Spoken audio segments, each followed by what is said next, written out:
আজকে আমরা বলবো নারকেলের ধরন, কত ধরনের নারকেল আমরা দেখতে পাই বা বাজারে উপলব্ধ বা নর্মাল আমরা প্রকৃতিতেই দেখতে পাই।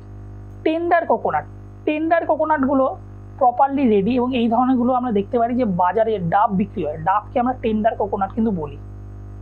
নেক্সট হচ্ছে সেমি হাস্কড কোকোনাট। হাস্ক মানে কি, আমি যে নারকেলটা এটা হলো সেটাকে ছাড়িয়ে নেওয়ার পর সেটা সম্পূর্ণভাবে কিছুটা মানে অর্ধেকটা কেটেছি, সম্পূর্ণভাবে ছাড়াইনি যে অংশটা থাকে, তাকে আমরা বলছি সেমি হাস্ক কোকোনাট। তারপর যদি বলো সেটা হচ্ছে হাস্ক কোকোনাট।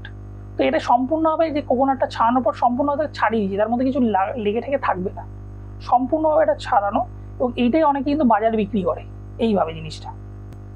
র কোকোনাট বলতে যেগুলো আমরা গাছে দেখতে পাই পুরো কাঁচা, মানে রেডি হয়নি, সেই ধরনের কোকোনাটকে আমরা র কোকোনাট বলছি। ম্যাচিওর কোকোনাট আমরা বলছি যেটা অলরেডি কোকোনাটটা রেডি হয়ে গেছে এবং সেটাকে ফাটিয়ে, খুব একটা বেশি জলও থাকে না তার মধ্যে, সে কাটি এবং সেগুলো দিয়ে আমরা যে নাড়ু বা বিভিন্ন রকম আমরা যে অন্যান্য আইটেম বানাই, মালপোয়া বা বিভিন্ন টাইপের আমরা কিছু বানাতে হয়, পিঠে পুলি, এগুলো বানাতে আমরা ব্যবহার করি, মানে অলরেডি রেডি সেটা। ওয়ান আই কোকোনাট বলতে কি, কোকোনাটটা এখন বার করলাম, সেটা সম্পূর্ণভাবে ছাড়ানোর পরে দেখবো একটা গর্ত আছে কিংবা একটা কালো ধরনের স্পট পড়ে আছে, তাকে আমরা বলছি ওয়ান আই কোকোনাট। ডিহাস্ক কোকোনাট মানে আমি যে কোকোনাটগুলোকে খুললাম কিন্তু আমি ছাড়াইনি সম্পূর্ণভাবে, তাকে আমরা বলছি ডিহাস্ক কোকোনাট।